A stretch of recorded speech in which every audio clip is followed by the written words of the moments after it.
Hello అండి. వినాయకుడికి ఎంతో ఇష్టమైన ఉండ్రాళ్ళు, పాల తాలికలు అంటే చాలా ఇష్టం కదా! ఆ రెసిపీ అయితే ఇవాళ చూపిస్తాను, చూసేయండి. పర్ఫెక్ట్‌గా విరిగిపోకుండా, తాలికలు విరిగిపోకుండా, ఉండ్రాళ్ళు పగిలిపోకుండా ఎలా చేసేసుకోవాలో ఈ వీడియోలో అయితే చూపిచ్చేస్తాను. ఈ విధంగా మనం స్పూన్‌తోని కలిపినా కూడంగా తాలికలు విరిగిపోకుండా ఉంటాయి.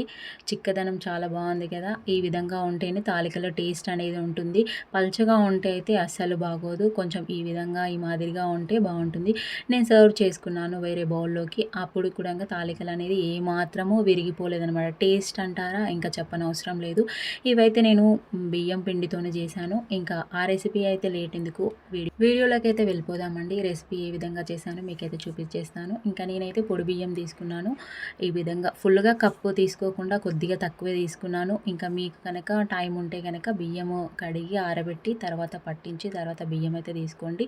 నేనైతే రెడీమేడ్‌గా తీసుకున్నాను. పొడి బియ్యం పిండి ఇంకా తర్వాత కాజు, బాదాం అయితే కట్ చేసుకొని పెట్టుకున్నాను. ఇంకా బెల్లం బెల్లం అయితే నేను ఒక ఫుల్ కప్ తీసుకున్నాను. కొద్దిగా తక్కువ తీసుకున్నాను కదా పిండి, అందుకని ఫుల్‌గా బెల్లం అయితే తీసేసుకున్నాను.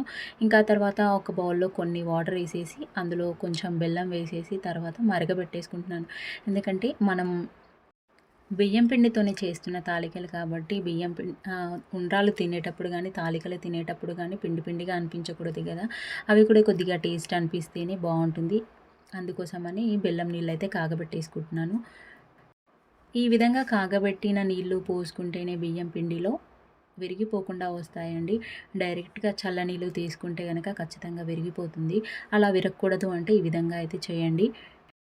మీ ఇష్టమండి. మీరు ఈ విధంగా ప్లేట్‌లోకి బియ్యం పిండి తీసుకొని తర్వాత ఈ విధంగా కలుపుకున్నా సరే, లేదు అంటే అదే బౌల్‌లో పిండి పోసేసి ఉండలు లేకుండా కలుపుకున్నా సరే, కానీ మంచిగా కలుపుకోవాలి. వేడి వేడిగా ఉంటుంది కాబట్టి నేను ఫస్ట్ స్పూన్‌తోనైతే ఈ విధంగా దగ్గరికి అనేస్తున్నాను. ఇంకా కొద్దిగా అయిన తర్వాత కొంచెం వేడిగా ఉన్నప్పుడే కలిపేసుకోవాలి. మళ్ళీ చల్లగా అవుతే బావుండదు. ఆ విధంగా కలుపుకున్న తర్వాత నేను ఇందులోకి కొంచెం నెయ్యి అయితే యాడ్ చేసుకుంటున్నాను. నెయ్యి వేసుకోవడం వల్ల టేస్ట్ ఉంటుంది. అందులోనూ మనం చేతితోనే తాలికలు చేస్తాం కదా! ఉండ్రాళ్ళు చేసినప్పుడు చేతి వేళ్ళకు అంటుకోకుండా, చేతికి అంటుకోకుండా ఉంటుందనమాట. అందుకని నెయ్యి అయితే యాడ్ చేసుకోండి. ఇంకా తర్వాత బాదాం, కాజు అయితే నెయ్యిలో ఫ్రై చేసేసుకుంటున్నాను. ఇవి కూడా దోరగా వేయించుకోవాలండి. మళ్ళీ ఎక్కువ వేయించుకుంటే గనక బ్లాక్ అయిపోతే టేస్ట్ కూడా బాగుండదు. కొద్దిగా లైట్ బ్రౌన్ వచ్చేంత వరకైతే వేయించుకోవాలి నెయ్యిలో. ఇంకా తర్వాత నేను బెల్లం అయితే తీసుకున్నాను కదా! ఒక కప్పు. అందులో కొన్ని వాటర్ అయితే వేసేసుకొని దీన్ని కరిగించేసుకుంటున్నాను. ఎందుకంటే ఇందులో ఏమైనా నలకలు ఉంటాయి కదా!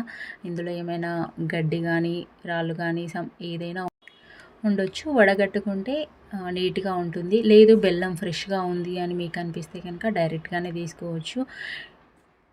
బెల్లం తీసుకునేటప్పుడు పిండి కంటే కొద్దిగా బెల్లం ఎక్కువే తీసుకోండి. ఎందుకంటే టేస్ట్ చప్పగా ఉండకూడదు కదా! ఉండ్రాళ్ళు చేసినప్పుడు కొంచెం స్వీట్ ఉంటేనే బావుంటుంది. అందుకని బెల్లం కాస్త ఎక్కువైనా పర్లేదు. కానీ తక్కువైతే వేసుకోకూడదు. ఇంకా ఇక్కడ నాకైతే ఇంకా కొంచెం మరగాలి. ఇంకా వాటర్ అయితే ఇంకా బెల్లం అయితే ఇందులో ఉంది. ఈలోగా మనం ఉండ్రాలైతే చేసేసుకున్నామండి. కొంచెం సేపు అయింది కదా! పక్కన పెట్టేసుకొని, ఇక మనకు కావాల్సిన సైజులో అయితే చేసేసుకోవాలి. పెద్ద పెద్దగా చేసుకుంటే గనక పిండి పిండిగా అనిపిస్తుంది. కొద్దిగా చిన్నగానే చేసుకోండి. ఇంకా మా పిల్లలు చిన్నగా ఉంటేనే వాళ్ళు ఇష్టంగా తింటారు కాబట్టి నేను చిన్న చిన్నగానే చేసేస్తున్నాను. ఒక మాదిరిగా ఈ మాదిరిగా ఉంటే సరిపోతుంది. అదే విధంగా అన్ని ఉండ్రాలు నేను సగం ఉండ్రాలు చేస్తున్నాను. సగం తాలికలు చేస్తున్నాను. ఈ విధంగా 2 చేతులతోని ఈ విధంగా నలిపేస్తే మంచిగా రౌండ్‌గా వచ్చేస్తుంది. పగుళ్ళు లేకుండా చేసుకోవాలండి. పగుళ్ళు లేకుండా చేసుకుంటేనే విరిగిపోకుండా ఉంటాయి. అన్నీ ఈవెన్‌గా ఒకే సైజులో వచ్చేలాగా అయితే చేసుకోండి. అప్పుడే చూడ్డానికి గూడా బావుంటుంది. ఇంకా నేను తాలికలైతే చేసేస్తున్నాను. మరి మరీ మందం లేకుండా, మరీ సన్నగా లేకుండా ఈ విధంగా మీడియం సైజులో అయితే చేసేస్తున్నాను. మరి మందం ఉన్నా గూడంగా బావుండదు. సో, మీరు చేస్తున్నప్పుడు మీకు బియ్యం పిండి గనక అంటుకుంటుంది కదా! సో, అప్పుడైతే పొడి బియ్యం పిండి చేతికి అంటుకుంటూ చేసేయండి. లేదు అంటే నెయ్యితోని చేయండి. నేనైతే నెయ్యితోనే అప్లై చేశాను. ఒక్కోసారి బియ్యం పిండి కూడా చేసుకున్నాను. ఇంకా తాలికలు ఒకదానికొకటి అంటుకుంటుంది కాబట్టి బియ్యం పిండి అయితే జల్లుకోండి. ఇంకా ఉండ్రాళ్ళు గూడంగా దూరం దూరంగా పెట్టేసుకోండి. ఎందుకంటే ఒకదానికొకటి అతుక్కుంటాయి.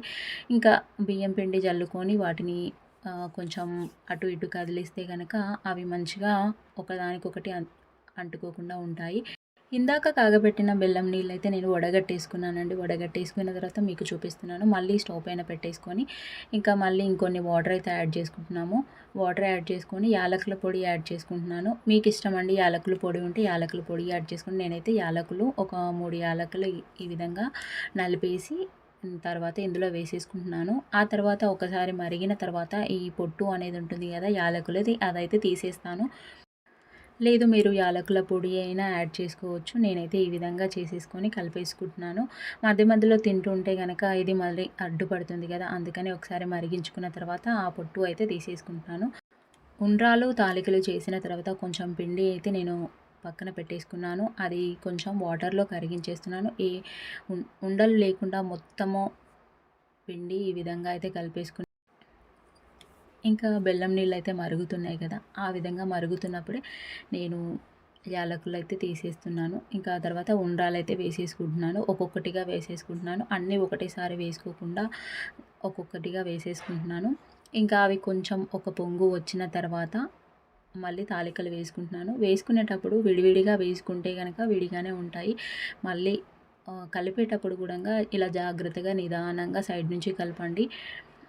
అన్నీ ఒకటేసారి వేసుకోవద్దు. కొన్ని ఒకసారి వేసుకున్న తర్వాత కొన్ని ఒకసారి వేసుకోండి. ఇంకా ఇవైతే పైకి కొద్దిగా తేలిన తర్వాత తాలికలైతే యాడ్ చేసుకోండి. నేను పైనంగా బియ్యం పిండి కొద్దిగా చల్లి అటు ఇటు అన్నాను. సో, అవి అంటుకోకుండా ఒకదానికొకటి అతుక్కోకుండా ఉన్నాయి. సో, అవైతే డైరెక్ట్‌గా వేసేసుకున్నాను.